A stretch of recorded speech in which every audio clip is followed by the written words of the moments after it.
Welcome to this latest edition of the Real Deal podcast, The Wire Remixed, Season 4, Episode 4, Refugees. As always, I'm joined by one Robert Sapp. How you doing, Mr. Sapp? Oh, doing very well and a very happy MLK Day to you. Yeah, same to you. And yes, it is MLK Day. A couple, I was thinking about that.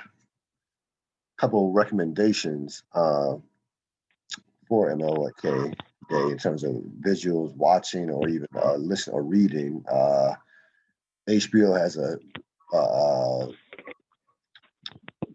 a show or a documentary called King in the Wilderness that came out about 3 years ago that depicted him really show the reason why he was killed.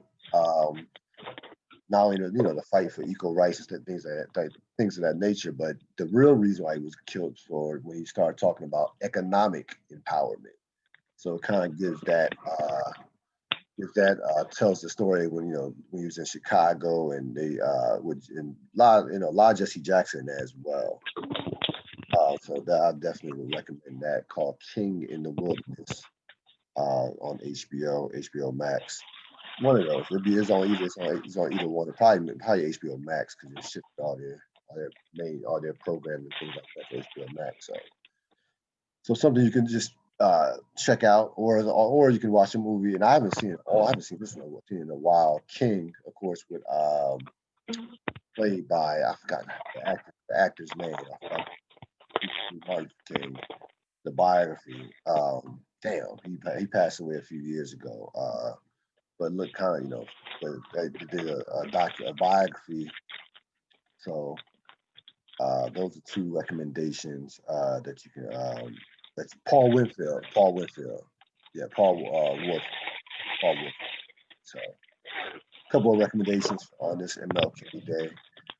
Uh, this episode was directed by Jim McKay. It ranked 48th all time by Vulture, and you had an epigraph: "No one wins. One side just loses more slowly." That's one by one. Prez Belusky. So no one wins.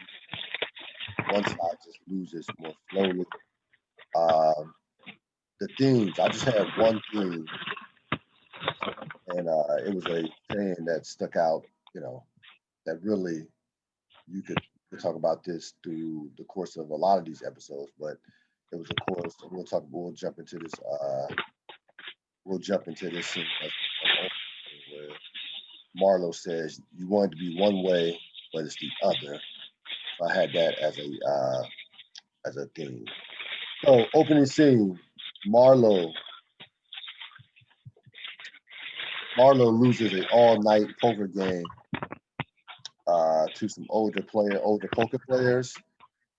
Um, you know, he may be the king of West Baltimore as far as the drug scene, but when it comes to poker, just another player who got beat by some older players who were clearly more seasoned. So Marlo learning a lesson from that standpoint, as he was winning, and then thought he was winning. He had built up a nice little nest egg of poker of chips, and then the old head just took it away from them. Kind of you kind of got the sense that that the old head was kind of, and you play poker, that it was kind of like he thought he was winning, but he really never had a chance in this particular game. Um, he goes to a local. He leaves an all night poker game. He goes to a local corner store, and he gets confronted by a security guard after stealing some lollipops. And then, of course, he says to the security guard, "You want it to be one way, but it's the other." Before Chris comes and picks him up. Now, the confrontation with the uh, security guard did nothing wrong, by the way. Security guard was just actually doing his job.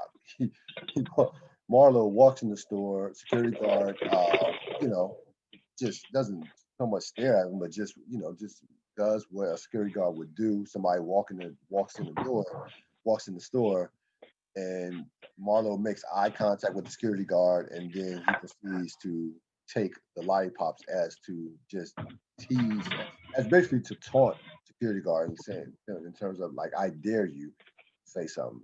And the security guard, as soon as Marlo walks out, the security guard reluctantly goes outside, and that's when they get into the verbal exchange. Um, and then, of course, we see Chris pull up in concern after he catches the end of the exchange between Marlo and the security guard. What were your thoughts on this scene? Yeah, I mean, I think a couple of things come to my mind when I think about this scene. One is the poker game itself means something more, right? And so, like, two important things about that game and what's going on. One, everybody there is a drug dealer, right? Like that's one of those games where Yes. where everybody, like, it's one of those protected games. That's the big point of it. High stakes game. It's a big time game. Yeah, but it's also there are plenty of high stakes games that don't involve drug dealers.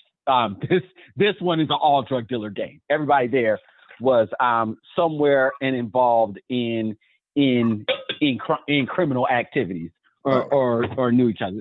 That's just kind of like point number one. So it's like it's showing Marlo's making a step up in weight class in terms of the company that he keeps in that arena.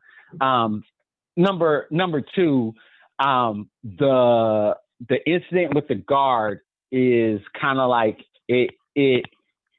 I love it because it brings up my point about how The Wire is now way more than a procedural. It's now like a fantastic show. And the way that you know that is the speech that the guard gives to Marlo is not something a guard would ever say. Like, that's not a thing. So I follow you out and I have a whole deep speech about, seeing me as a human being. That was for the audience. That's for the greater narrative of the show. And that's where this show is right now, which is why I keep saying, like, this is bigger. It's just bigger now. They know it's bigger. They're writing it bigger. They're writing it with more meaning. They're writing it with everything. So it's like, this is now not just me digging too deep. This is specifically what the show is now and what it wants you to get out of it now. It wants you to get all the deep meaning. That's what it's about. So anyways, I wanted to point that out. And then the third thing that I'll go to is, the epigraph of the show is whatever it is. It doesn't even matter. There are two sayings in The Wire that I use all the time. One is giving a fuck when it's nobody's turn or when it's not your turn. And then the second is this one. You want it to be one way, but it's the other way, but it's the other. I love it. I love it saying, I've always loved it. I think it's great. I think it's one of the best sayings I've ever heard. Every single time. I think it should be the epigraph. I think it says everything about what this series is. It's not in there for a mistake. It's not a mistake that Marlo is saying that. All different things that's going on. In terms of phraseology, it's probably Omar saying and this one that are kind of like the top dogs in there. And so that's what I had to say. Yeah. So we knew, and even watching it the first time we saw this, we knew that this security guard sealed his fate by stepping to Marlo. And we'll flush it out when we'll flush this out later, a little bit later when Chris and Snoop, talk about the security guard. But to me, I look at this as similar to the way you looked at Omar last week, in terms of, you mentioned that it was some of the beginning of his slippage. I think that now that watching this scene and watching this years later, I think that I can make a case that this was the beginning of Marlo's slippage in terms of how he handled the situation with the security guard.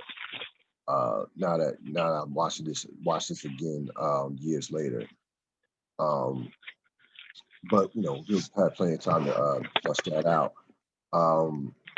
We go to Cuddy Naaman, Mike, Dookie, and Randy. They are at the gym with Cuddy. Cuddy is waiting for Spider. Spider hasn't showed up. Remember, Spider was one of his top welterweights. Maybe I think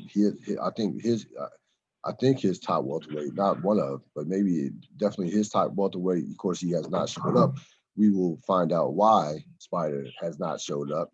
It's a very he has reason not to show up. So he's waiting for Spider, and Michael wants to get into the ring. So he says, I'm gonna show you as not painfully, but as painless as possible what you don't know. So he gets Michael in the ring. They are discussing what transpired, of course, at the end of the last episode with the girl Letitia slicing the other girl's face.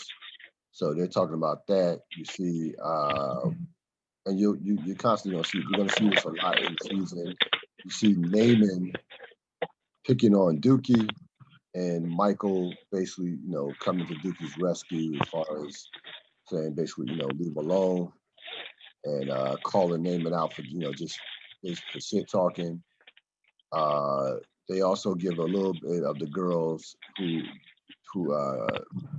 girl who did the slicing, Letitia, give her some of her background as far as being in a group home, and talked about her parents, her dad, allegedly, and these are all tall tales, not the group home part, but the fact that her dad had allegedly had shot a couple cops or did something, or beat up 3 cops, something like that. So they kind of, ran wild with that story. So, you hear some of that. And then, of course, the deacon comes by later on in the scene and gives Cuddy some information on a job down at the middle school that ironically that the kids go to, the Don Tillman Middle School. What were your thoughts on this particular scene? Yeah, I mean, the scene is mostly set up, and I say set up in a way it doesn't illuminate anything new about the characters. It's just kind of like reaffirming like the traits, like just hitting us with it over and over again, so that we know which character exhibits which trait with the boys. The only new piece of information, you named it, was about the girl and her circumstance, which speaks to the overall kind of like conceit of the show, like what it's trying to say about the students and their lives and how that plays a part in how they behave. And it was definitely a lot of setup, and especially in regards to what Spider and also Michael, and how Cuddy is in the middle of those two from that standpoint. So we'll see how that plays out over the course of the episode and of the season. We go to Prez. He's at home.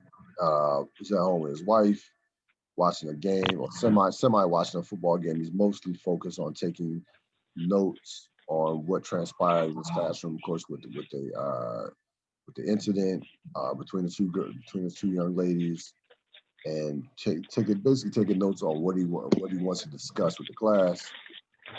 His wife wants to go out, wants her to take a walk. He says, I can't right now. I gotta discuss. We're gonna have to discuss this. I'm gonna discuss this with the class. And then of course she says the epigraph, as she asked him who was winning the football game, and he says, of course, no one wins. One side just loses more slowly.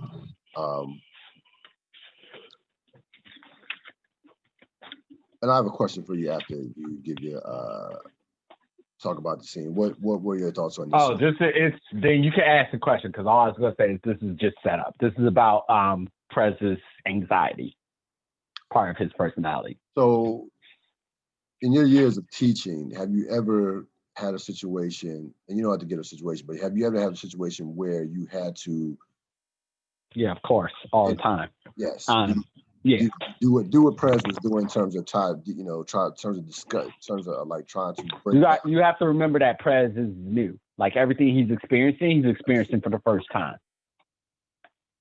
So if you're asking me when I was brand new, did I write things down that I thought I was going to miss? Then the answer to that is yes. I used to script my lessons ahead of time, and then I would save them in the mirror so that I knew I was hitting like all of the different points. I get that level of preparation. I do. No, I mean, I'm not even talking about a lesson, but from a standpoint of you've been in a situation where it was amazing. Yeah, no, I said that. I said yes to that all the time. I said yes and all the time. Okay. So yeah, so you see Perez doing that. We move on to Kima and Landsman. Kima is of course out, got out of the MCU, Major Crimes. She now is a member of the Western District Homicide Unit. And she's welcomed by, of course, one Sergeant Landsman, and she sees Bunk interviewing a witness about Fruit's murder. And then the hazing that took place throughout the course of this episode, the hazing begins. She gets a call. she gets a note in her mailbox about methane probes, and then she calls the Baltimore County Zoo and realizes it's a prank. And you see Bunk and Landsman and Freeman were all in on it.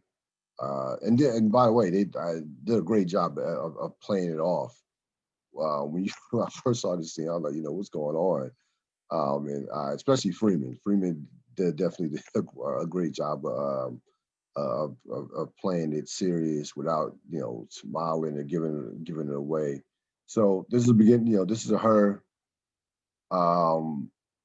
being treated like as a rookie, even though she's not a rookie. She's back in, she's in homicide. She's new to that particular unit. So she's a rookie. She's a rookie in that unit. But she's not a rookie as a cop. That's what I'm trying to say.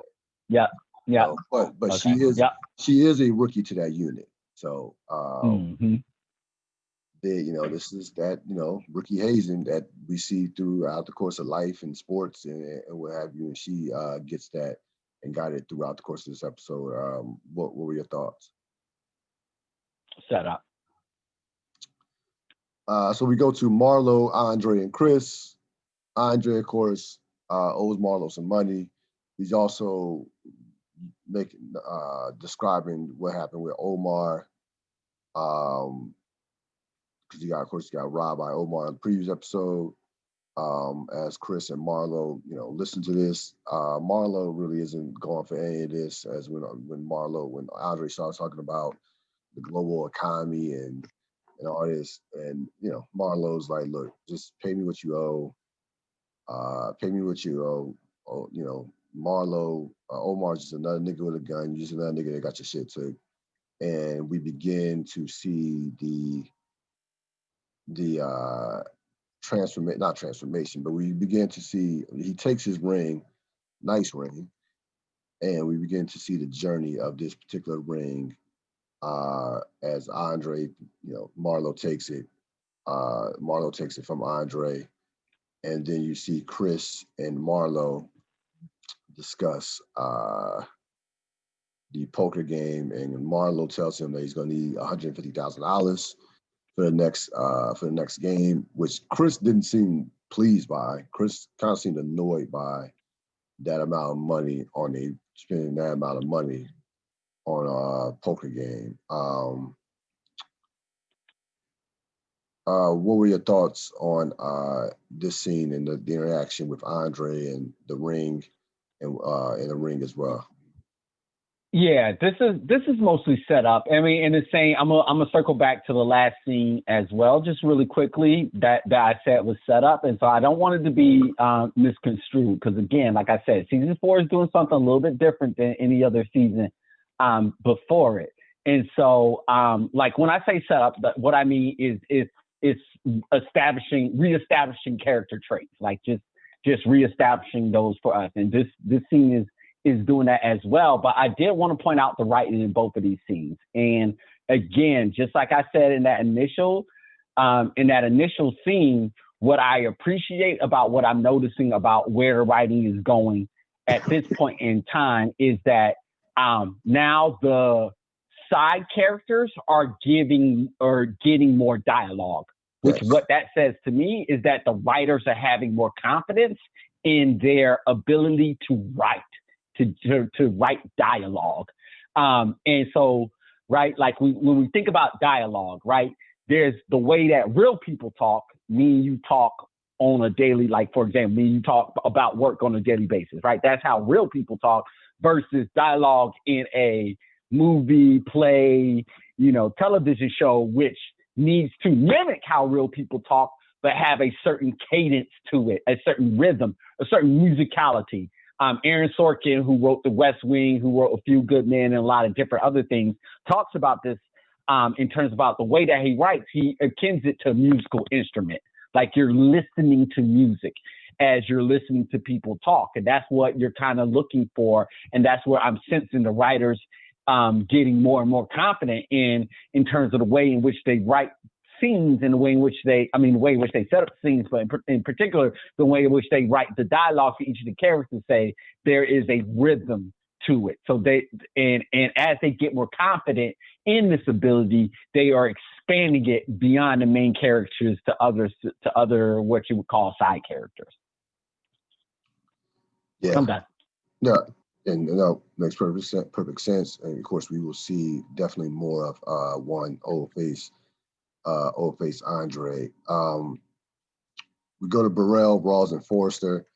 Burrell forces Colonel Forrester to take Norris off the case of the dead witness that was killed, and forces him to take him off the case and put Kima on the case. Of course, Forrester is basically like, what's going on here from the standpoint of Norris is a veteran cop, Kima is, a rookie in this unit, and Rawls gives him basically a signal, a head nod or a head shake, like, don't even think about trying to fight this. Basically, it's like, just go with it, kind of gives him that type of signal. So this is going to be a major plot point that will have just some extreme ramifications throughout the course of this season. What were your thoughts on this particular scene? Yeah, you named it. No reason to go any deeper than that. We go to Sherrod and Bubbles. So Sherrod, Bubbles forces Sherrod to go to school. Sherrod has not been in school for 3 years. He's forced to start in 8th grade. Of course, and the vice principal explains to Bubbles about kind of gives him a crash course on social promotion. Says, he cannot, start back in 5th grade because of his age, and because of the fact that it wouldn't be deemed to be fair for some of the younger students being in a class with older kids.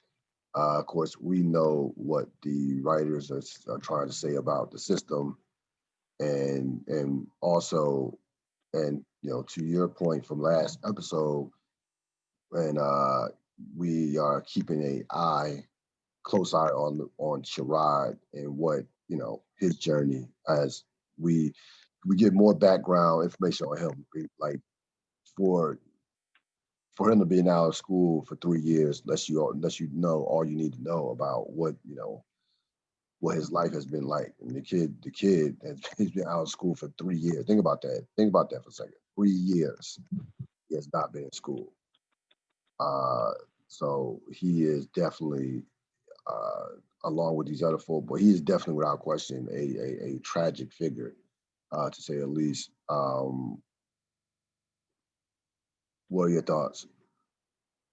Yeah, I would say it's actually, the show is arguing the opposite. It's arguing that it's actually very easy for a kid to be gone for 3 years and nobody noticed. I think that's what they're saying. I think what you're alluding to is what we know, no child wants that. for themselves. And so what the show has been doing is illuminating what factors lead up to something like that, to a loss of years like that, to a child being out of the yada yada, all that stuff. Yep. We get to Ross and Forrester. They're in the elevator and they briefly are discussing Norris being taken off the case. Ross says, of course, he doesn't agree with it, but it's of course Burrell's call. And you know, so you see, so that we get some breadcrumbs we get some beginning breadcrumbs of Ross, you know, not on the same page as Irvin Burrell. I think that the scene kind of gave us just the beginnings of that dynamic moving forward. Quick scene, but what were your thoughts? Yeah, set up. Prez in the classroom, Prez with the class, and of course Sherrod. So Sherrod makes his first appearance in class in 3 years. He's in the same class with Randy, Michael, and Naaman, and all some of the other kids as well. So Prez is trying to discuss what transpired in the last episode with the girls, and of course, kids being kids, especially Naaman. Naaman, tries to be the class clown, says something, and the class responds to it. During this conversation, they also find out that Prez was a cop. And through the ruckus that Naaman jumps out of his seat, said, "Did you ever shoot somebody?" And then jumps out of his seat as if he got shot, just playing around. And through the ruckus, we see Randy and Sherrod both leave the classroom. Sherrod, wasn't in the classroom for a cup of coffee, and leaves the classroom through the ruckus.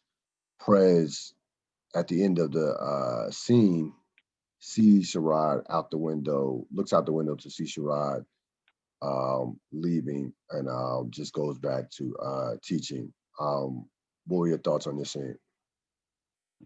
I want to connect this scene when we get to where the lady goes, they're processing. I know it doesn't seem like they are.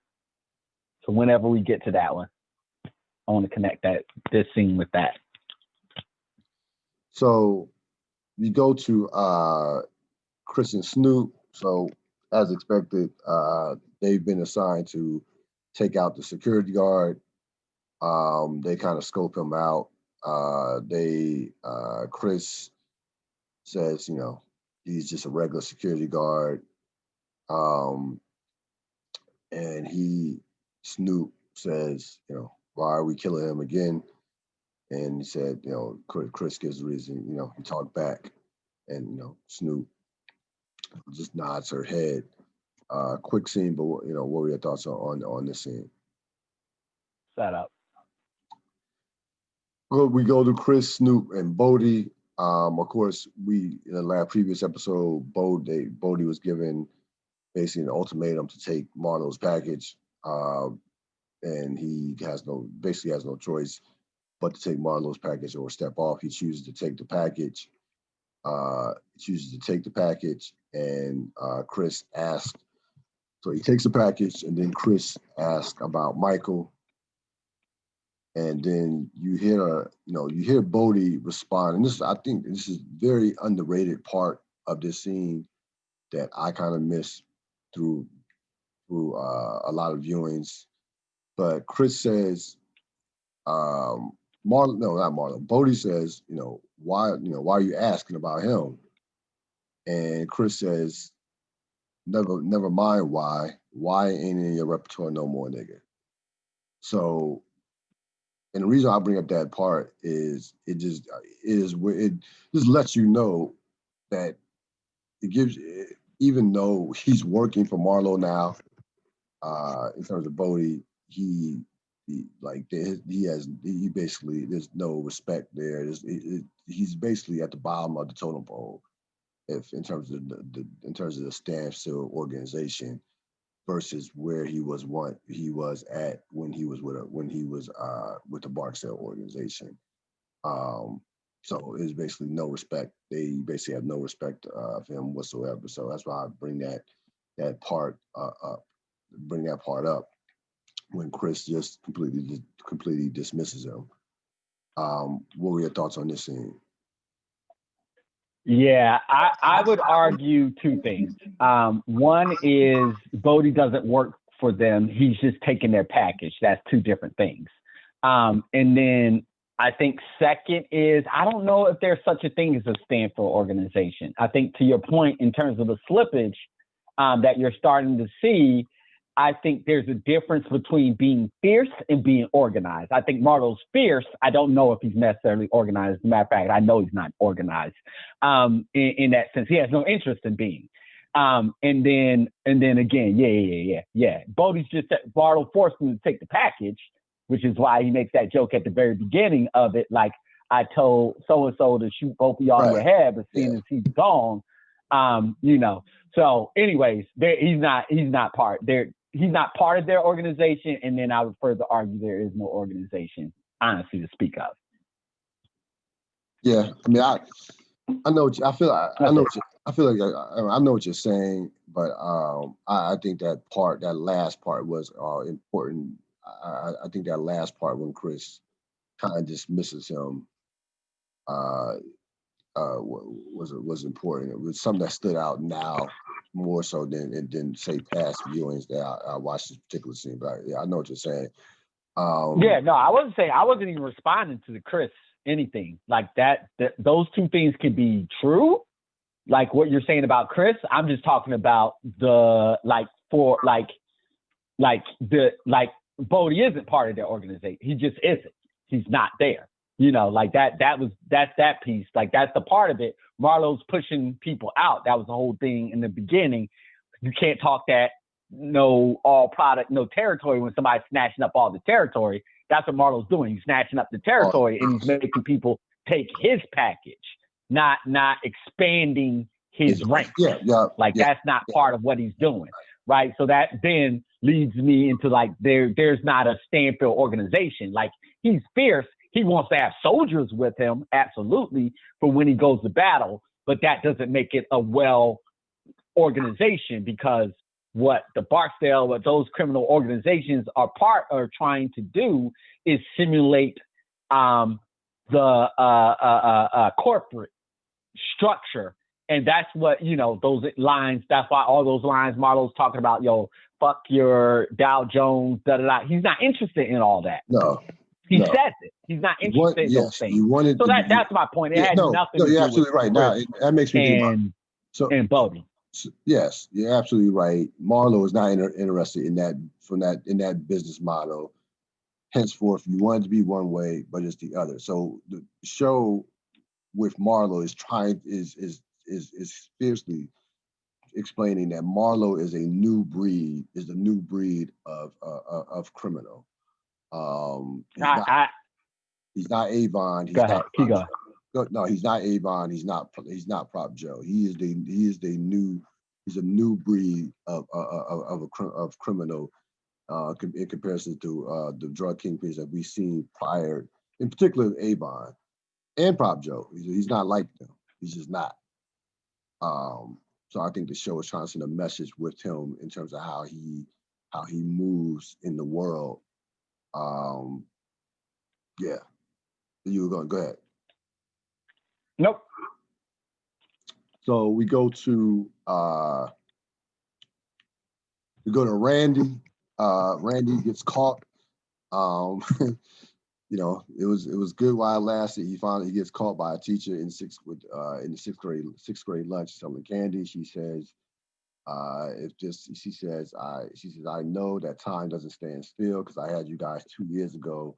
You and the other, it means that you and the other knuckleheads would still be, in my class, and time doesn't stand still, basically. So he gets caught by her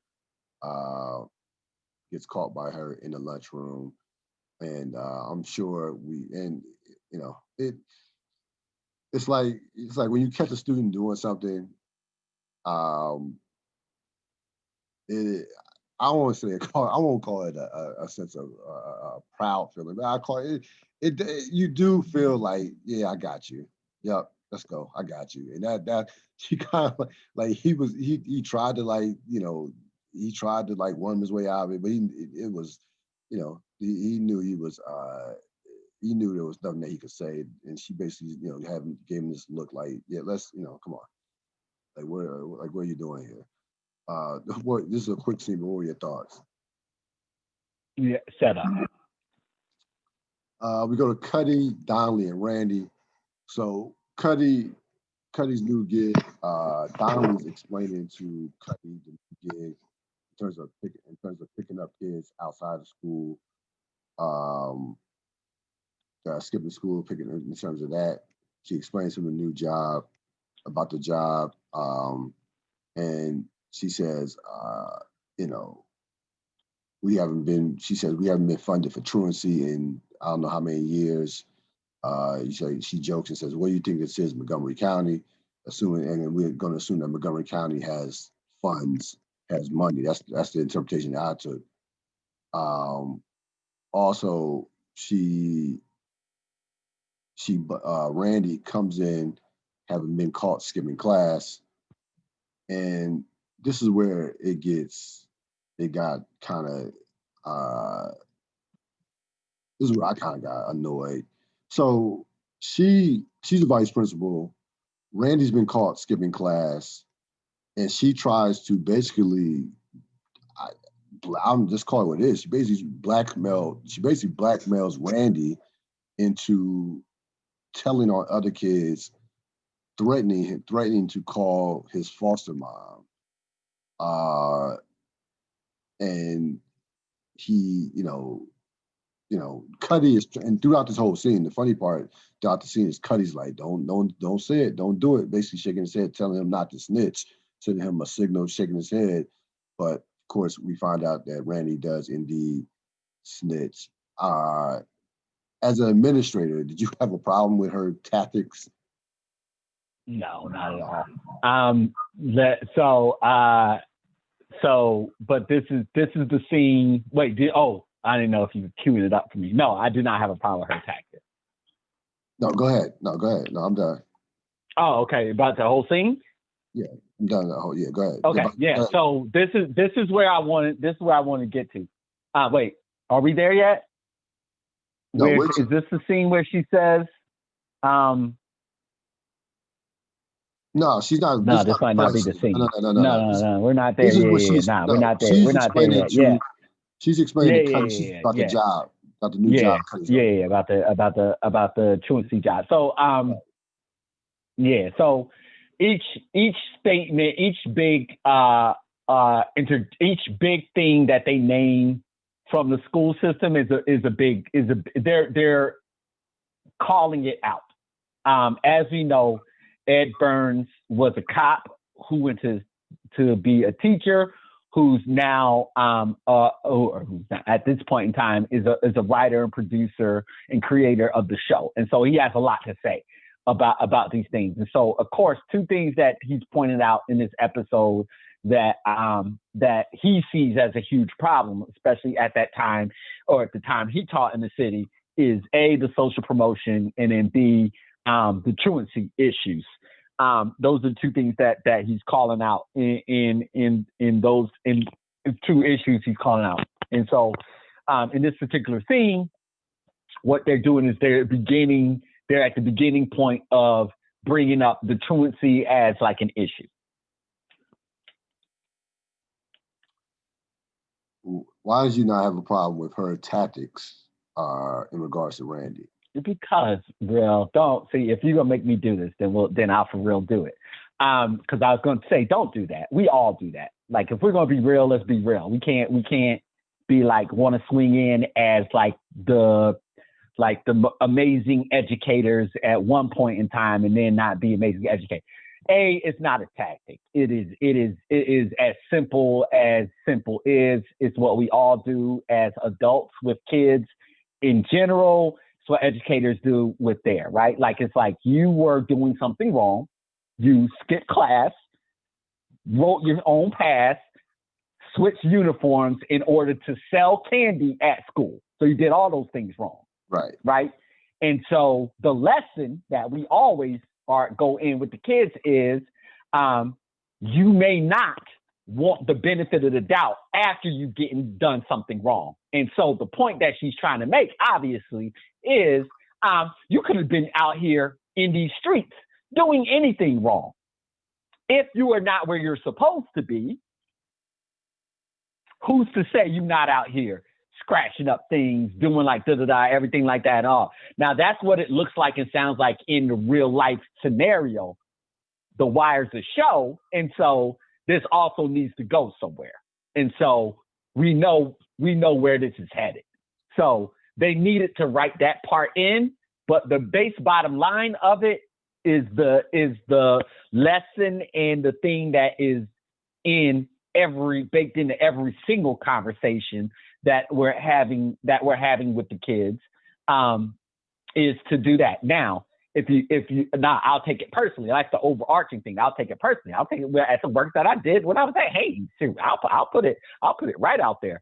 This is not a big thing, but if I'm going to be investigating something and questioning a student who's in trouble, then yeah, I want to know everything that's going on. Not only now, I want to know things that are going to happen months from now, days from now. That's how you get ahead of the situation. That's why I don't get caught off guard. There's a whole aspect of building trust that we just don't know because they're not interested in telling us about that I could go into. But it's very, yes, I did it. And it's actually a very huge part of the job of doing it because you need to know what's going to happen before it happens.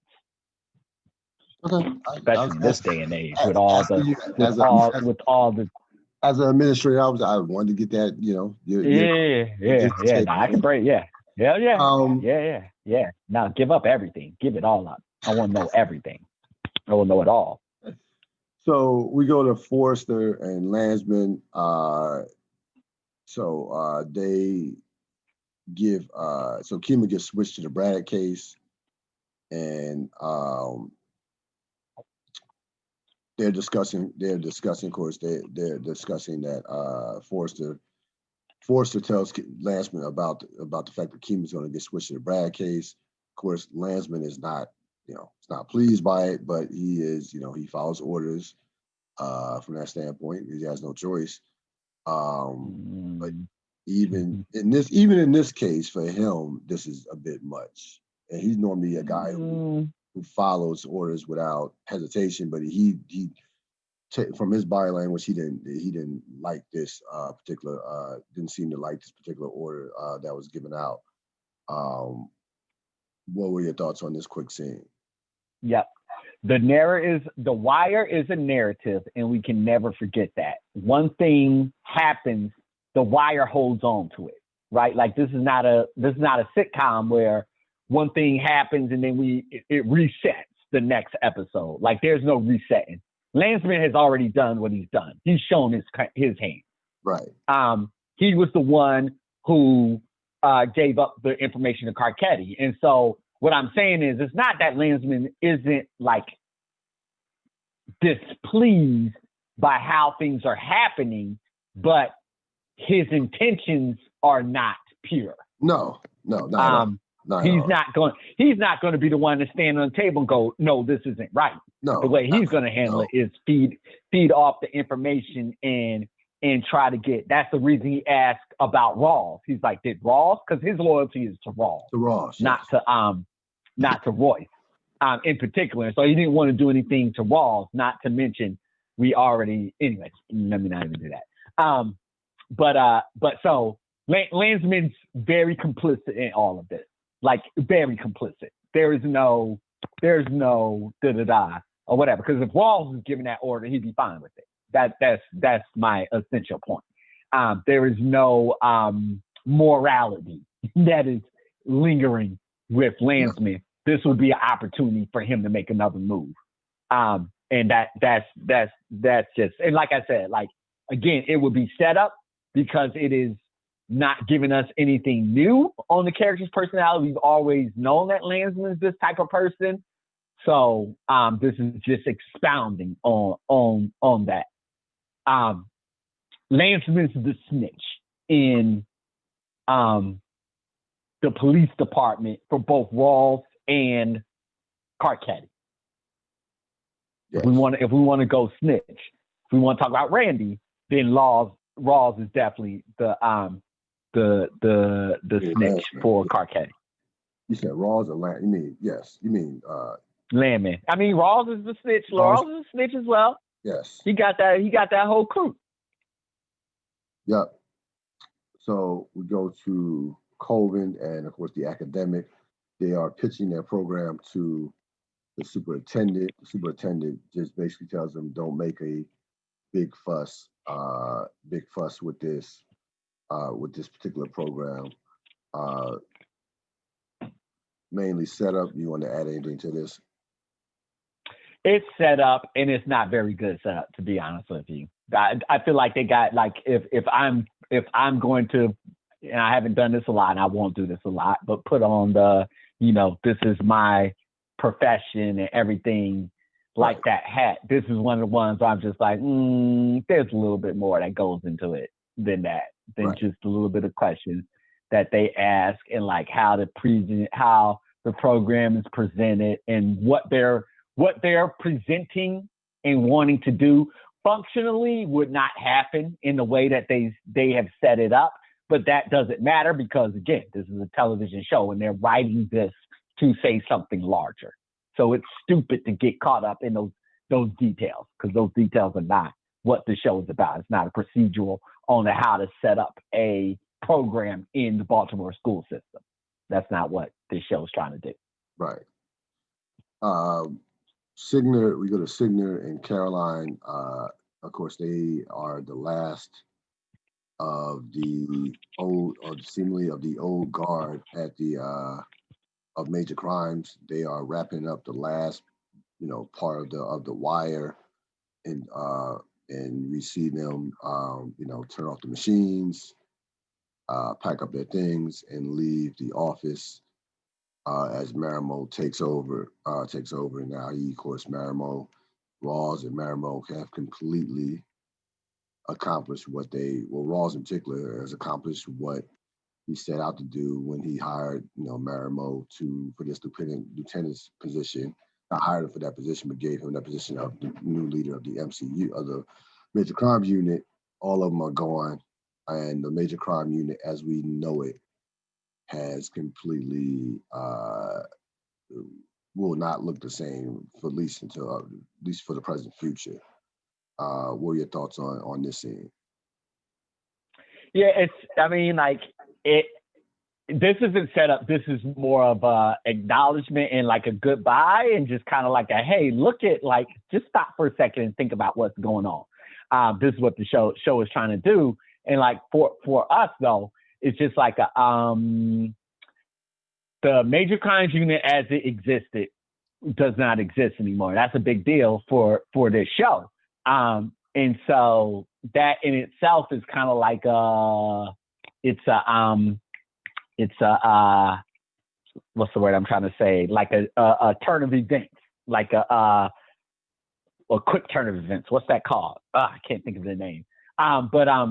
But like this is a big deal. This is a big deal because you would have thought the goal of the show would have been to build this, called The Wire, to build this organization up and build the Major Crime Unit up to this thing. And that's kind of like the big thing of the show, the final, the season finale, something like that, right?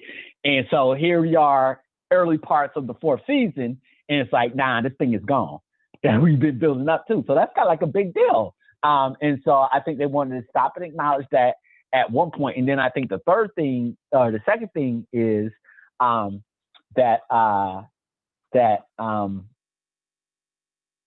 I think that's it. That's all I want to say. I'm good. We go to Bunk, McNulty, and Freeman. They, of course, are discussing the destruction of the Major Crimes Unit. They also go McNulty assists them in terms of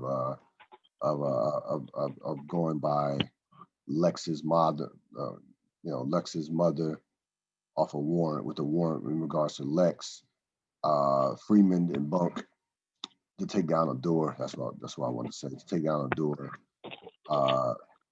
Freeman and Bunk go inside the place. Lex's mother. We know, of course, of course, Lex is dead, and then they find out that she knows. They officially find out, not officially, but basically know that she knows that Lex is dead. She has candles set up to around his picture, kind of like a memorial. But she continues to say, she doesn't know where he's at. And Freeman basically comes out and says, basically says, is your son dead or alive? And she says she doesn't know where he's at. And then they leave. And then of course they offer McNulty, not offer McNulty, but ask McNulty to come out drinking with them, to pay for their drinks. At this bar where McNulty basically says, yeah, maybe, and drives away. So now we have a new partnership that is forming between Freeman and Bunk, this season. What were your thoughts on this particular scene? Yeah, it's set up. And it's set up in the same thing. If we don't learn anything new about the characters, it's just adding on to their already established personalities. The big thing about this is, what will be led into more Lex, but nobody. We know it's Lex, but we can't find the body. It's introducing that concept. Right. Prop Joe and Marlo. So as we learned last episode, we found out last episode, Prop Joe said that he was going to make another run at Marlo as far as trying to enlist him in the co-op. He does that. He goes to Marlo's pigeon coop. We know Marlo loves pigeons based on last season.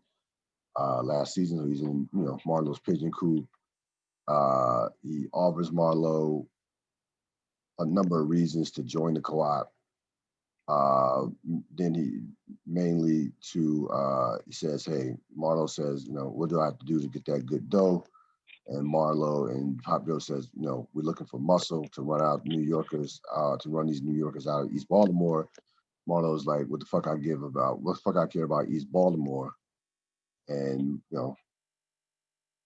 Prop Joe says, hey, it's the co-op, we do for each other. So basically, Marlo turns him down, says no one fucks with him.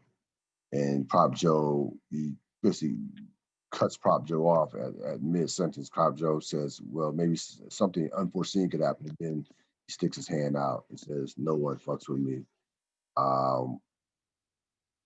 Again, this is Marlo. Marlo right now is in complete control as far as Western Baltimore. He has, I forgot to mention it in the scene, the opening scene. Like, he goes to the store with, and I know he's a kingpin and all, but he went to that store after he left the poker game. He went to the store. He had no protection. He just walked to the store by himself with no protection. He says nobody. We mentioned it earlier in the episode, not early in this episode, but early in season one, not season one, excuse me, episode 1 of this season. No one's warring with us. So Marlo is on top right now, and with really no rivals to even who are even threatening him per se. So he's basically figures what I don't need what I need you for, or the co-op for. And we'll see how this plays out. What were your thoughts on Prop Joe's interaction with Marlo? It's mostly set up. It is set up, but you get it's set up. Let me just leave it there. Yeah, it's a major, definitely a major setup. We go to Royce, Mayor Royce with his chief of staff. So Tony Gray is starting to cipher off votes from Royce. He was at 20%. I thought that's what the chief of staff said, something like 20%. And now you got, he tries to, the chief of staff says, you need some, basically, we got you these colors. You need a change. You need a jump or a punt. You need some inspiration, not inspiration, but he basically switches them to some African colors. And Royce basically says, well, I'm be wearing a daishiki. You have me wearing a daishiki next. So then, so we get the fact that clearly Royce is, feeling, starting to feel the heat, not only from Carcetti, but also from Tony Gray. And that, and that Carcetti's strategy of Royce, of Tony Gray ciphering votes from Royce is working. And Royce calls in, tells his chief of staff. The chief of staff says, you need some more walking around money. And Royce tells him, call another game, another game, which we will find out will be another poker game to raise some more walking around money.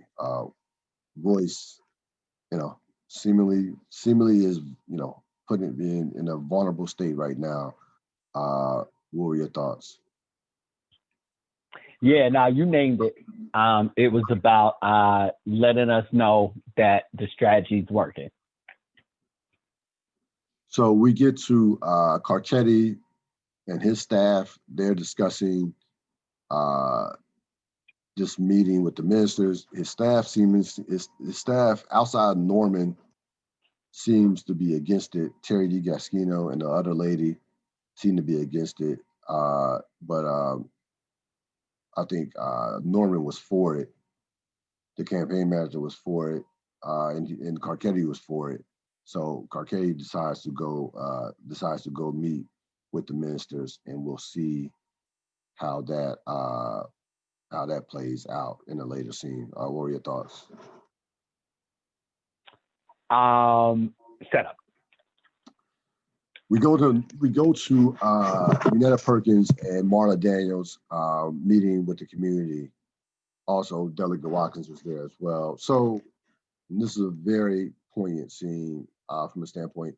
So you have the community members. One community member stands up and brings up the fact that there's going to be a halfway house put around his neighborhood on his block. And Unetta Perkins, and he clearly he's annoyed by this. So Unetta Perkins says, "Not if I have anything to do with it, anything to say about it." So she's totally she backs him.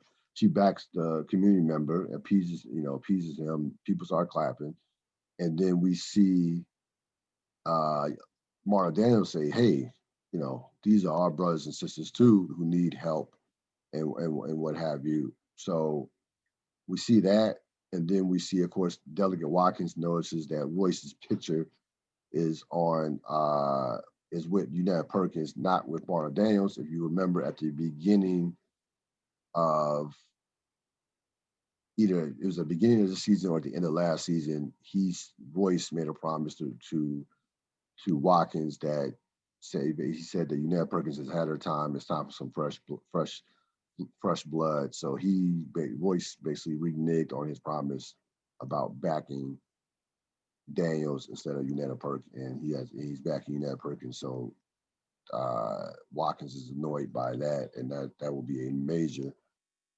plot point moving forward. But I guess the part that stood out about the scene was the fact that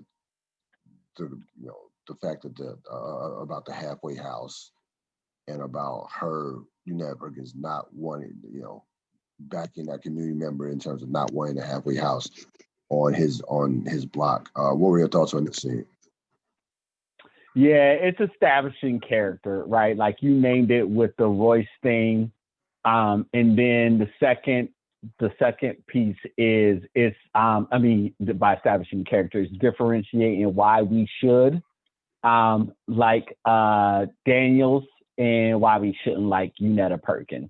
And so also embedded in that scene with Delegate Watkins is not only him seeing that Royce didn't hold up his end of the bargain, but also you get a sense that Unetta Perkins isn't genuine and that Marlon Daniels is genuine.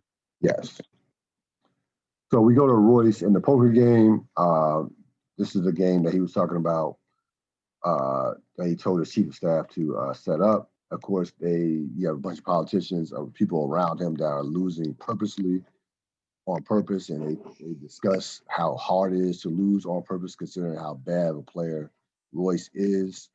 So, it gives us some more insight on how Royce moves with this playing this game, with this no limit poker game, and they just, they're not thrilled at all about having to lose to him, dump games on him on purpose. What were your thoughts on this scene? There's a parallel. What? Go ahead. So yes, the poker game at Royce versus Marlo's poker game. So make that connection. That's a great pickup. Yeah, there's a huge parallel. There's a lot in this parallel.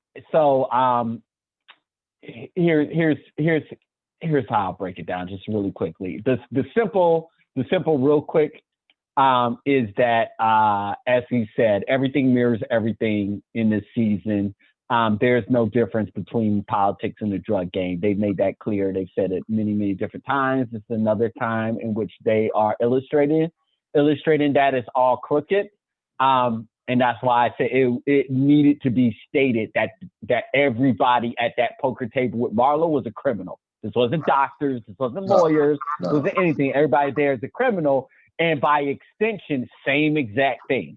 Everybody that is there at that poker game is a criminal with Royce, no matter what their title is. So that's point number one. Number two is those complaints are disingenuous. This game is called to dump money into the campaign. It's that's illegal funds, that's illegal extra money. He's saying, I'm calling a game to get walk around money for my campaign manager. Like what's happening is he's calling a game to get walk around money for his campaign manager. He can't just call up and ask citizens for that. That would be illegal. And so the way to get around it is that you call up a quote unquote poker game and you lose on purpose so that people dump the money in. Everybody's in on it. That's the thing. And in a big way, that's actually more disingenuous than what's going on as the criminal, the quote unquote criminal poker game, where at least they're actually trying to take each other's money. Right. So there's a lot to get into with this, and it will be teased out over the season, but it's a big time metaphor. Yeah, no question about it. No, absolutely. We go to Bunk and Freeman. So they discuss the fallout after of going into Lex's mother's house. They both know that she knows that Lex is dead.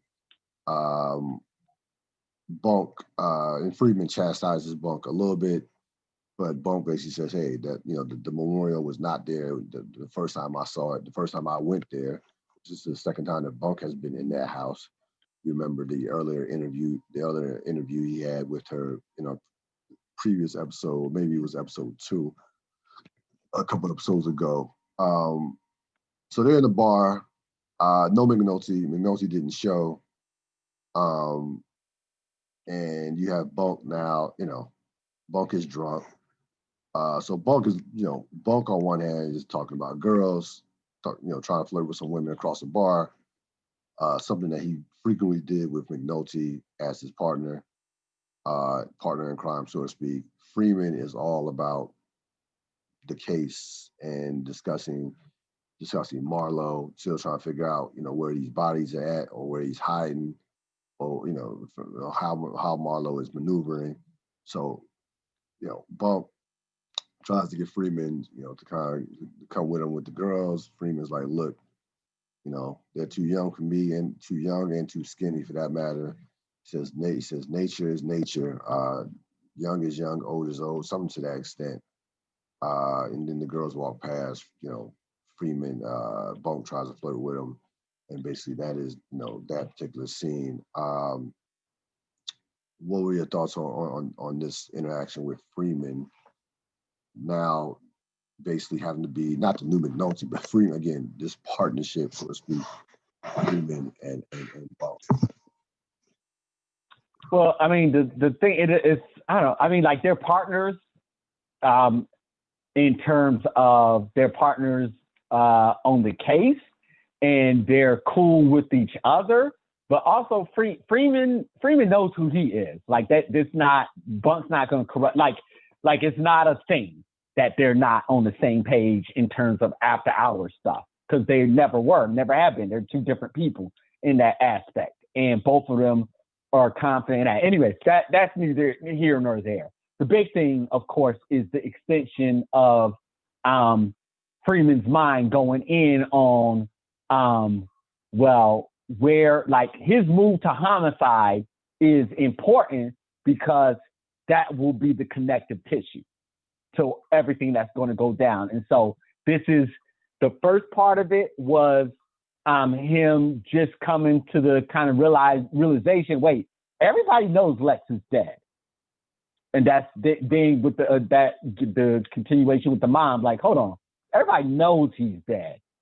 Then where is, like, if the mom is like, has a memorial up and is crying and everything, like this is well-known knowledge now. This is not just like something somebody's whispering. This is well-known knowledge. And so if it's well-known knowledge, why don't I know where the body is? Where's the body? Like, this doesn't make any sense. And so now Freeman's mind is really starting to move on this. If they know, and that's what he was going back and forth. And so this scene, the comedy is around Bunk and McNulty, but this scene is about Freeman's mind and where it's going. Yes, his wheels are spinning, are beginning to spin about this case. Go to Chris and Snoop. So Chris and Snoop are scoping out Michael. We mentioned earlier that but Chris was asking about Michael from Bodie. So now they watch Michael and his little brother Bug walk out their house. Snoop immediately recognizes that if they make a strong run at him, that he's definitely gettable. She jumped on that with the quickness. She was able to recognize that pretty quickly. Chris is like, all right. Chris is basically like, we'll see. We'll see. But it's kind of like one of those things where it jumped out to me how quickly she was like, look, we definitely can get him. What were your thoughts on this scene? Set up. We go to Bunk, Kima, and Crutchfield. So they are at a crime scene, and Bunk tells Kima, you need soft eyes at a crime scene. All right, of course, that was one of our episodic titles earlier this season, Soft Eyes. And the hazing continues. So there's a dead body, and there's a note in the dead body that says Tater killed me. So Tater killed me. So the note was planted by, of course, by Bunk, and she takes the note out. She reads the note, and they can again the rookie hazing continues from the rest of the squad. What were your thoughts on this particular scene? Yeah, I mean, like there's a pattern to this, right? Like, and you're absolutely right. We need two hazing scenes. No.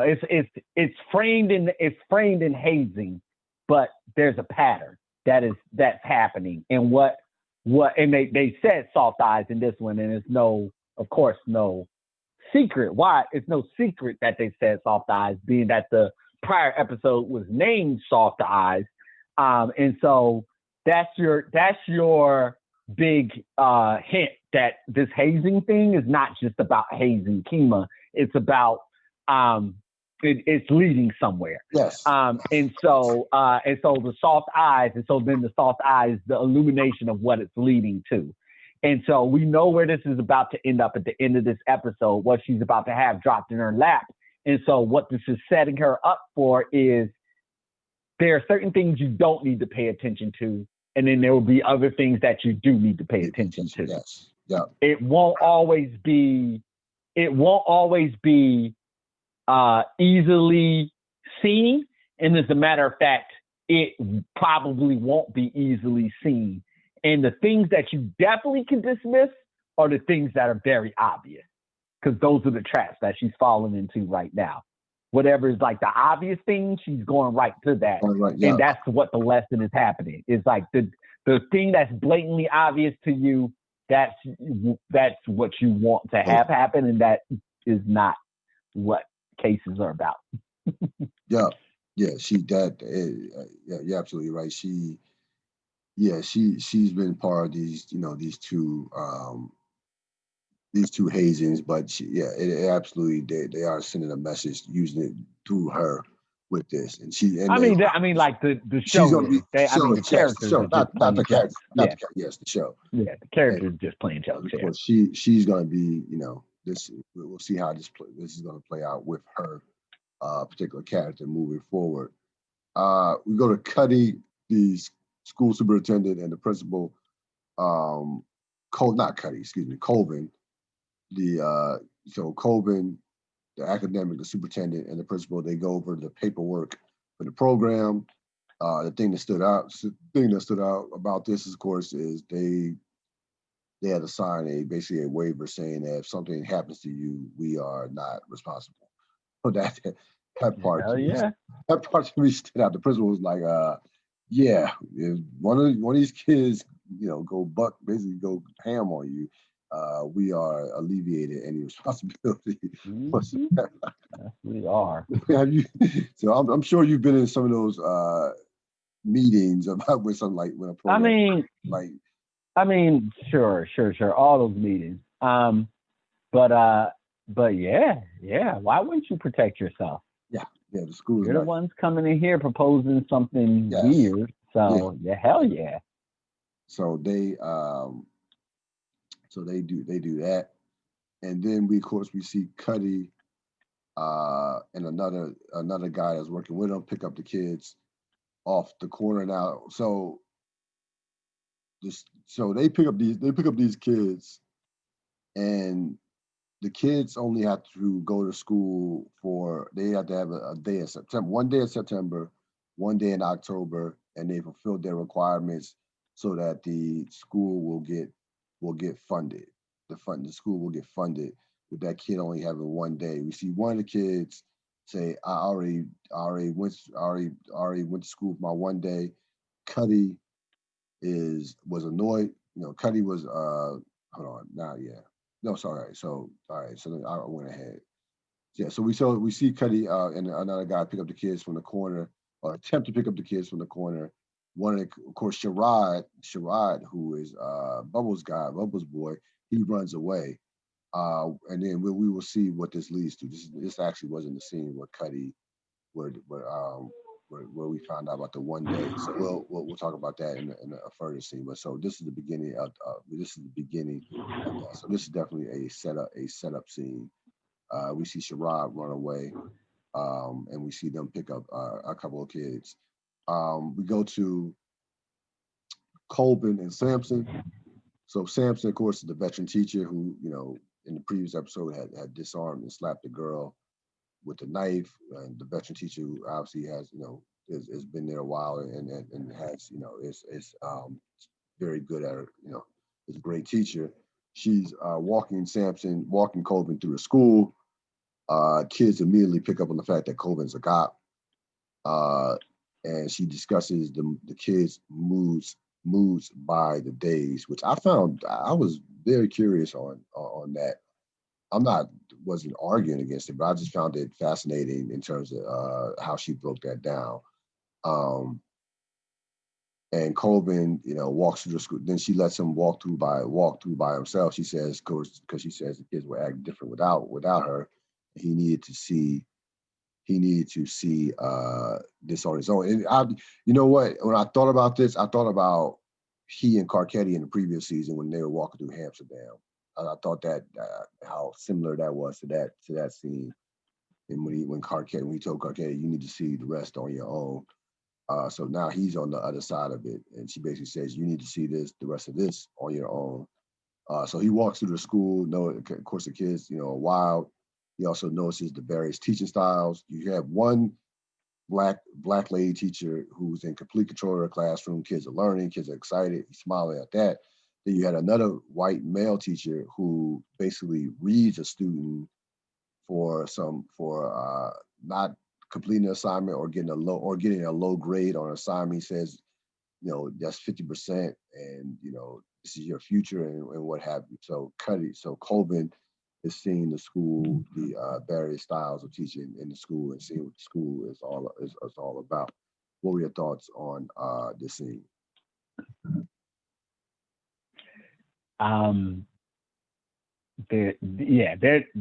That's a huge setup. There's I need an hour to talk about this scene, like no bullshit. And so I won't even remotely go into just that little detail right there is an hour worth of communication on that. And so let me zoom back out and look at this from the perspective of the television show and watch it as a viewer.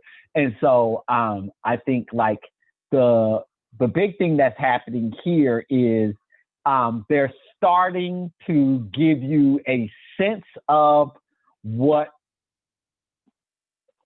the program not is, but like a sense of it. Like, so as far as we know at this point in time, it's something about some academic do-gooders that want to do something, right? And so like we're starting to get little bits and pieces of details, and the kind of like the walk around. I want to be really careful. You're right. There is a parallel that's there, but the parallel isn't that the kids are addicts and drug addicts and criminals and like all that stuff. The parallel is that Colvin needs to get a sense of the environment so that he understands how to guide the process. And so what has been said about schools is not the same thing as experiencing it. And so he needs to experience it in order to know the right way in which to go. And that is the right way to go about things. And that's what the show is trying to say, instead of coming in and running your mouths and coming in and saying things, i.e. politicians and everything, making promises, saying snap quick, making quick assumptions and then quick solutions that in order to actually be a part of that solution, be a part of whatever, you have to come into the community, come into the organization, come in there, and then walk it by yourself to get a real sense of it. Yeah. And, and like I said earlier, not earlier, but in the previous season, he, again, allowed, told Carcetti, like, in order to, fuck what you heard about Amsterdam and the rumors, you need to kind of see this for what you need to kind of see these parts on your own to get a fair assessment about what's going on down here. So yeah, absolutely right. Really quickly, I do want to circle back to the teacher. That was because you said you hadn't heard it described like that before. What about the moods? Yeah, about the days of the week. Right. It is damn near perfect. The only quibble that I have is about Friday. That would have been my only quibble with it. That one, that Friday. Each district, each community, is different. The days might alter a little bit because he's not talking like, and of course, many decades separate from the time that he's talking there. In my experience as an educator in DC, this is so I'll be very specific. My experience about educating in DC, Mondays are exactly as she said. Mondays are the worst. Tuesdays are even worse, in my humble opinion. And then Wednesdays, fine. I hear her about Wednesdays. I hear that, or I hear them about Wednesdays. That's fine as well. Thursdays, that's where I would. Thursdays are the absolute worst. Thursday's the worst day by no stretch of the imagination. And the reason I would argue on Fridays is because Friday, everybody at the very least is like the weekend is coming. I agree with them. I agree with the writer and the shows in my experience. But when I say I agree with them, my experience, that's what I'm talking about. My experience is simpatico with the kids are miserable about Friday. Some kids are miserable about Friday coming because it means the weekend's here, and it means insecurity and all the danger, all the different things that might be going on in their homes or in their neighborhoods or whatever. But the adults are just like, whatever, it's Friday. So that makes it real chill because they're not tripping over the stuff that they would normally trip over that the kids are doing. And so then the kids are like, they're not tripping over it, so I'm not even going to do it that much today. And so Fridays in general, in my experience, are way chiller than any of the other days. But man, yeah. And Mondays, they're still groggy. So that's the only saving grace on Monday. It takes about half of the day to get into the swing of things. We both agree. But yeah, Tuesdays and Thursdays are my days where I'm just like, this is the Tuesdays and Thursdays are the days. Yeah, those are the days. Thursday for whatever reason. Ever since I've been like, no, it's not for whatever reason. I know it's for the reasons that are stated. Yeah, we know it's for the reasons that stated, yes. And that's it really was, and that's why I wanted to highlight that. Like in terms of like things that ring true to me as somebody who's done jobs that are being presented in this season, that rang so true in every way that was described, and has rang true every single from the moment I've seen it. Yep. So we go to Cuddy. So Cuddy, so I'm gonna definitely connect this with the not previous scene, but his scene with picking up the kids. So he realizes that the kids only have to do one day, October day, one day a month, an October day and a September day for the school to get their money. He's not happy about this. He says school to school, and the dude says to him, "Hey, I'm trying to school you." So the kids, the dude says to the other kids, "Hey, just get your day over with now. Just get your one day over with now." So a couple kids come with him, and then the other dudes says, "I already did my day," and that's where Cuddy got annoyed from that standpoint in terms of the system being what it was. What were your thoughts on this scene? It's an oversimplification, but it's too much to go into. But yeah, the big points that you're hitting on are correct. That's what the show wants to show, that Cuddy is frustrated with systems in general, and this is another system he's frustrated with because it's not in the best interest of the people that it's supposed to be in the best interest of. So we go to Omar, Butchie, and Prop Joe. Omar and Prop Joe meet at Butchie's bar. Prop Joe, of course, clears the air about what transpired with Stringer and moves on in the previous season. Basically says that Stringer lied to him and played him as well. And Omar, he gives Omar a proposition as far as the high stakes poker game. High stakes poker game says, he wants 25% of the cut. Lets Omar know that it's going to be some high rollers and a lot of money there. Omar, of course, warns him, says, if this is a trick or a foul, I'm gonna come back on you. Prop Joe says, and he says this twice during the scene. Says, do you know me to be a stupid man? So Prop Joe, we see Prop Joe and his, doing Prop Joe stuff. What were your thoughts on this scene? Nah, you named it. Prop Joe doing Prop Joe things. We go to Marlo, Herc, and Dozerman. So this is basically the new major crimes unit. Marlo, of course, leading the way. Herc, the new sergeant, and Dozerman, of course, the cop who had got shot in the previous season.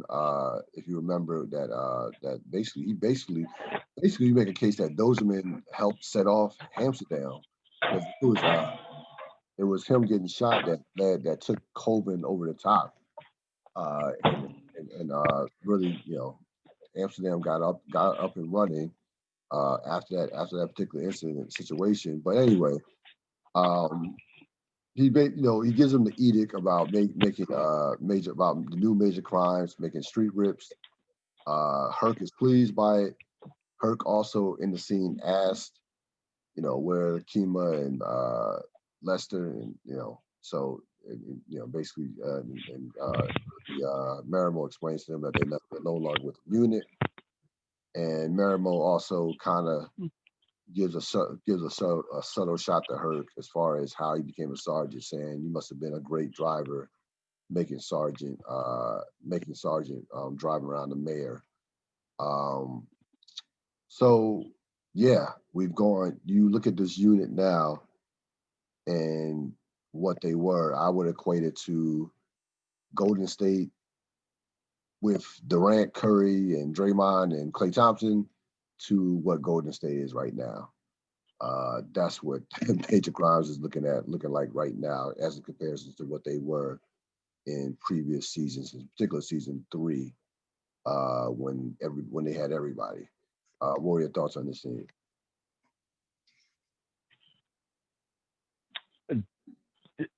I was going to say set up, but I don't even think it's set up. They're establishing everything you name. They're just establishing that. So we go to Carcetti and Norman. They meet with the ministers.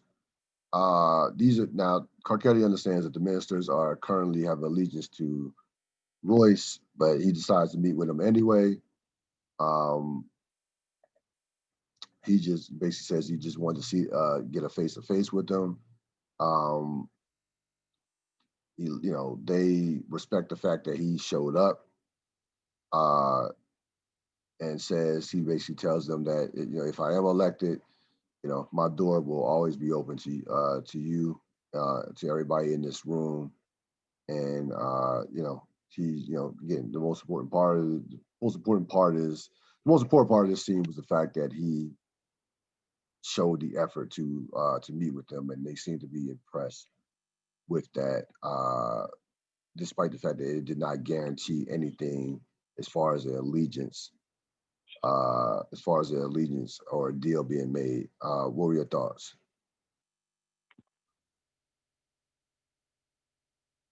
Set up. We go to Landsman and Kima. Landsman tells Kima that she's the primary on the dead witness case, which is the name of the case is the Braddock case.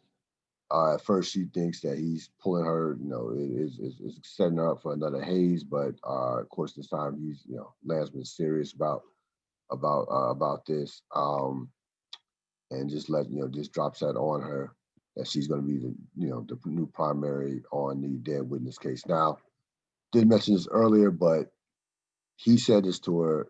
In a previous scene with Kima and Landsman, he says that you won't be the primary on the case for at least a couple months.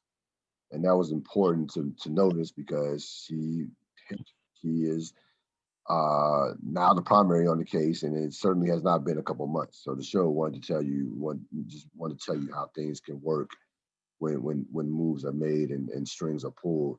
What were your thoughts on this scene? Shut up. We go to Naaman, Dookie, Randy, and Michael. So they're walking home and they are discussing the kids that got snitched on. And Naaman, of course, is throwing is shadow boxing and basically criticizing whoever snitched on the kids. We of course we all know who snitched on them. It was Randy. Randy during this whole conversation keeps his head down, and as they are walking home, what are your thoughts on this scene? It's set up because it's setting up a larger story, as we know, and it's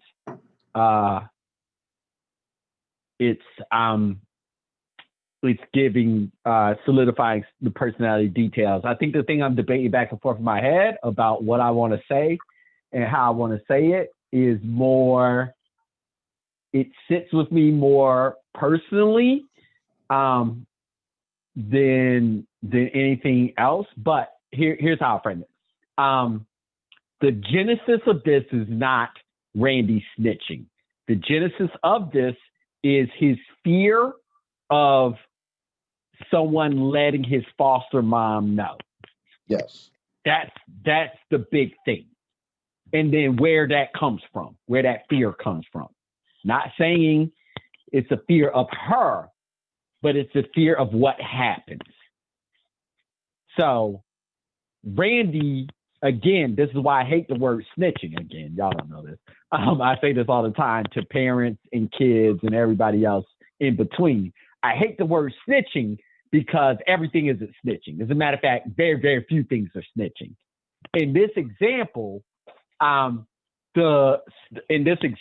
mean, like the thing that I use, snitching is what somebody does with the intentional purpose of getting somebody in trouble.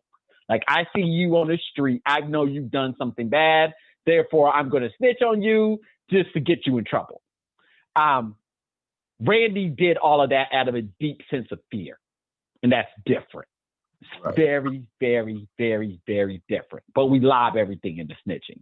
Right. And so we get to know this because we know Randy's situation and story, and they want us to know this.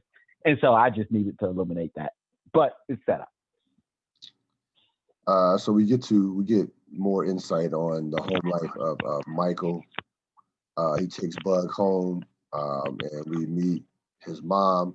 His mom is on the couch watching TV with a dude, with a guy that we don't know. Michael takes Bug inside, this makeshift, kitchen, sets him up with a juice and also gets him started on his homework, his math homework before he heads out. When they walk in the house, his mom, who clearly is clearly on drugs, says that y'all learned something, and says it twice loud. Did y'all learn something? What did y'all learn something? What did y'all learn? Or no, she asked the question, did y'all learn something? And Michael responds the second time she asks, yeah, and keeps it moving. So we get more insight. This was a Michael episode as far as giving some more insight on his home life and what kind of what he's about. What are your thoughts on this scene? But by extension, so yes, absolutely. But then by extension, take a look at the home lives. Things are starting to add up. None of this is separation, right? And that's why I was talking about adding Sherrod in. The boys are 4 separate boys, Sherrod 5, but they're whole. All these stories, everything that is happening in this season is very, very much interconnected. And we're getting a look at everybody's individual home life, but there are a lot of similarities. And the show wants you to pay attention to all those similarities because they play a major role in the direction of these kids' lives, not only up to the point where we meet them, but when we meet them and what happened to them going forward. Yes. Yeah. So we've up until this point in the season, we've seen everybody's home life with the exception I think we've seen everybody's home life. Parts of it, the beginnings of it. I shouldn't say the end, but the beginnings of it, we have seen everybody's home life, including Sherrod's, up until this point, with Michael being the final one. And so we move on to Prez, Donnelly, the cop, and the cop. So they're at the school, and you have Donnelly, Vice Principal Donnelly, describing the teacher. The girl, of course, who sliced the other girl. She grew up. Of course, we find out that she grew up in a group home, and she's going to be put back. She's going to be put in a juvenile facility. This is when she tells Prez that the kids are still processing what transpired. You have the cop, you have the officer there as well. And she says that he says that the girl who's got her face cut will need at least 200 stitches, a lot of nerve damage, and because her muscles are not moving the right way. So she's in for a lot of rehabilitation, a lot of rehab from in terms of surgeries and what have you. And the Donnelly, the vice principal, says, well, at least the girl who got cut was not HIV positive. And I don't even think that Prez was even, he didn't even, Prez didn't even, wasn't even on Prez's mind, trust me. Prez didn't even think about that. So that was the positive out of that, seemingly was a positive out of that situation. But we learn more about Letitia, that this girl just basically didn't have a chance, and that her life, we mentioned the home lives of the other kids. We can lump her in as well, even though she's not as big of a character. But she grew up in a group home, so, and they said, and also she was previously suspended for attacking some students as well. So she's had, this has been a pattern from a standpoint of in terms of her behavior. But the most important part of it is the fact that she had been in the system and grew up in a group home, and will end up is going to be in a juvenile facility moving forward. What were your thoughts? And you wanted to make a connection with this, with a previous scene, with this scene. Yeah. So the vice principal, she says, all of they're processing. They're still processing. Right. And so what I wanted to make that connection with the scene of when the boys were in their lab, like they're like doing the mocking of the gun and everything like that. What that's coming from fear. And so what the vice principal is saying to them and saying to Prez about the students is they don't functionally know how to talk about what happened. And so that's your cue that they're still processing. And so don't take it as they're pretending like nothing's happened. That's actually the opposite of what they're doing. So I really respected them for throwing that in there for people who really know how to do this thing. That was a nod. That was a nod to us. The big thing being this is, and so yes, absolutely. They're going to talk about every kid's home life. They're going to talk about everybody's home life. And like I said, we have to stop thinking. We can't think of it as individual, talking about Michael's home life or Dookie's home life or Randy's home life or Rashad's home life or Michael's home life or the girl's home life, whatever. None of that's the point. I mean, it's the point, but it's not the point. The big point is if all these home lives look so similar, why is that? That's number one. And then number two, what is the effect that's having? And then number three, if we agree 1 and 2 are not good things, which most people do, what are we going to do about it? That's what the show's asking by pointing out what's going on with these kids. It's not to demonize them. It's not to demonize people of color, but it is to look at why people are in these circumstances and why all of this is happening. And so if we go back to season 1, that started with the drug game and Avon Barksdale and all this stuff and talking about them and the kids and running and everything like that. If we believe drugs are bad, if we believe what happens when people in neighborhoods that are about drugs, the death and the crime and everything that comes with that, then the place to start dealing with that, i.e., what they're talking about with COVID, the place to start dealing with that is not by policing communities. It's about doing something else. And that's what season 4 is starting to get at. And that's why all of this matters. Because we look at season 4 and we take it all the way back. Number one, The Wire is turning the camera in on itself. It's being very introspective right now, which is, I know. And anybody who wants to know about any of this, just look at the creators and the writers, all of them, and their words for this season and beyond is that it, like, this show, they did not want to be about drug dealers and drug moves and everything that comes with that and glamorizing all of that and everything like that. That's why they came up with this season, to be the anti to all of that.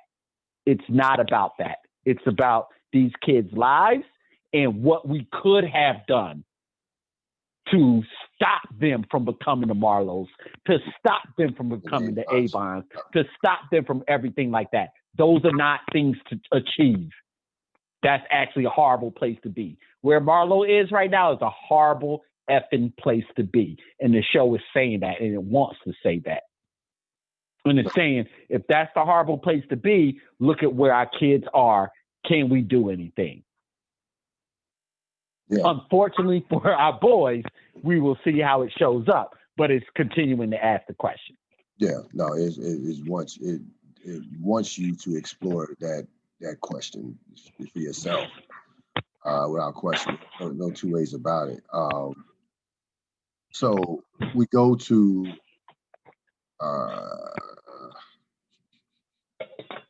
Snoop and Chris. So Snoop and Chris. No. Let me slow down. We go back to Cuddy with the kids. They're in the gym. So Cuddy is training some kids, and he puts his arm around Michael's shoulder. Michael moves it away, and then Cuddy offers to take Michael and Justin to a fight. He was of course, Spider, and I want you to keep, for my audience, remember that name. Spider was supposed to go to the fight with him, but of course he's not around, and we will find out why Spider is not around. So Michael fills in for Spider and decides to go because Justin went too. If you notice a couple things in the scene, one, how quickly he moved away from Cuddy putting his arm on his shoulder, and two, Michael was not going to agree to go to the fight until he realized Justin was going to go as well. What were your thoughts on this scene? Yeah, this is set up. We go to Snoop and Chris. They had finished off killing the security guard, and the security guard becomes the latest victim that they put in the vacant. And Snoop is a little frustrated because no one knows that they are killing people. So she decides to keep a souvenir, which is the security guard's badge. Chris says, Chris is like, yo, I'm not keeping no dead. I don't want no dead man's badge. And Snoop tosses it away. So we get a glimpse of Snoop, like Marlo, caring about the reputation in regards to the reputation. So that stood out a little bit in this particular scene. What were your thoughts on this scene? Shout out. Bubbles and Sherrod. So Bubbles and Sherrod are back at their place, or of course the shed, and Bubbles is telling a story about his childhood and how quickly his childhood went from ice cream and the ice cream man into becoming what he is now in terms of with the drugs. Very just a sad story, to be honest with you. It was hard to listen. Tough. It was a tough watch from that standpoint. And then we see Sherrod, lying to Bubbles about his work. He has a dictionary with a math book, And Bubbles knows what time it is. Bubbles knows that you clearly don't use a dictionary, have a dictionary as a math book with a math book. It tells that combination doesn't go together. So Bubbles doesn't call him out on it, but Bubbles knows that he's lying from that standpoint. Without even knowing that the fact that Sherrod had left school. I don't even think he knows that, but he knows that he's lying about doing the work and about those two books matching up. What were your thoughts on this scene? Wait, really quick, Ril, did you see? Look at your phone. Hold up.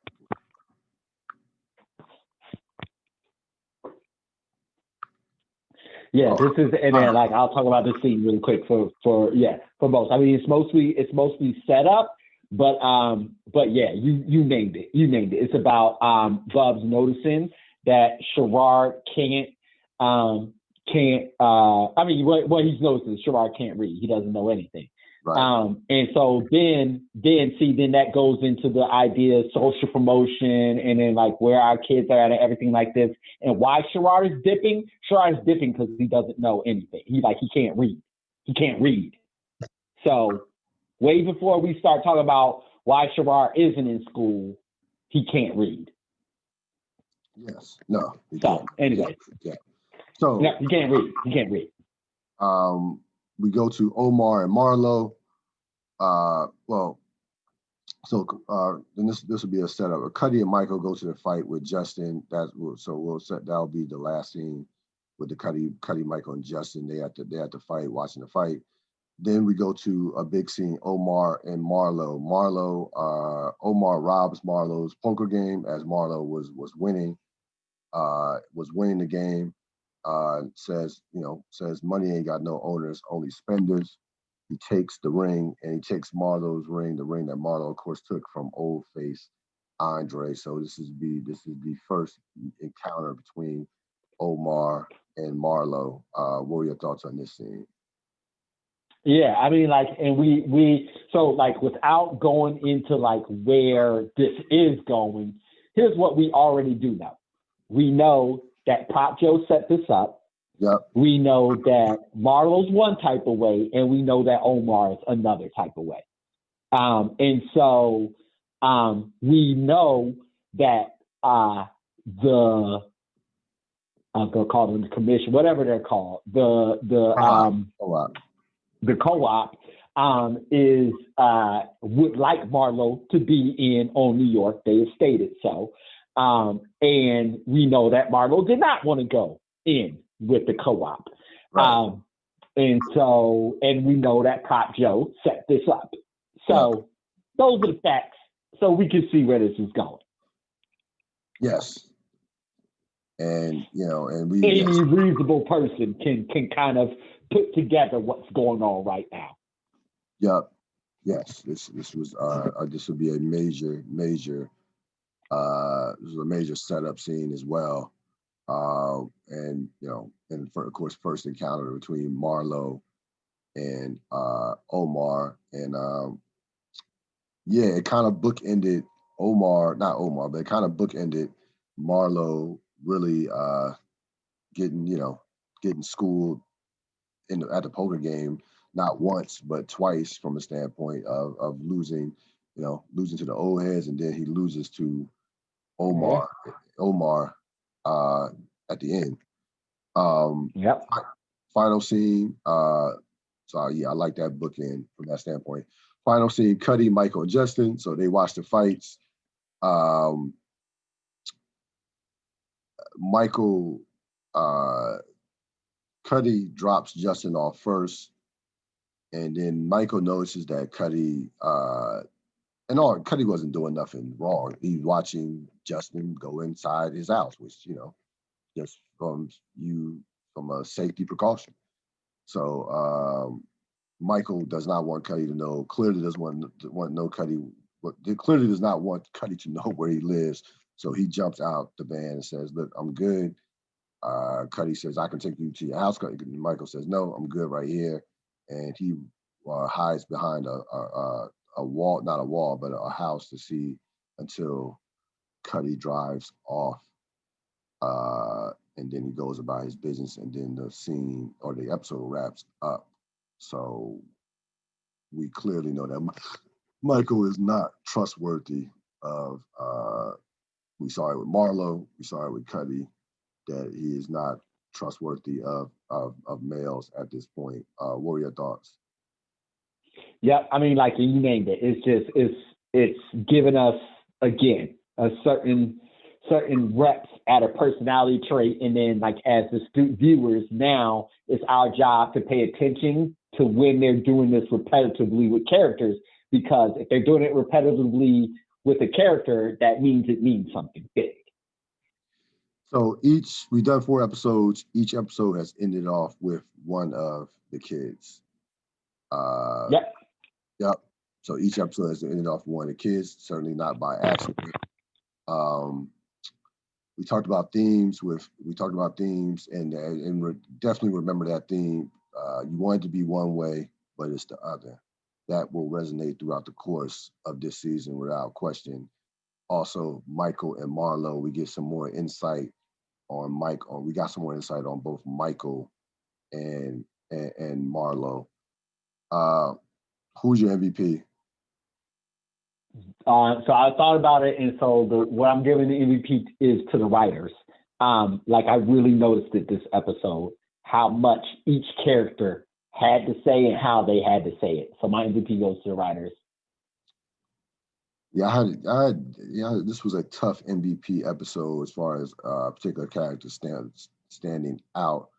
I end up giving it to Michael. Who was your Chardine? Chardine, I was going to give to Marlo, but just kind of like in that vein. It wasn't a particular scene. This was not a episode about scenes.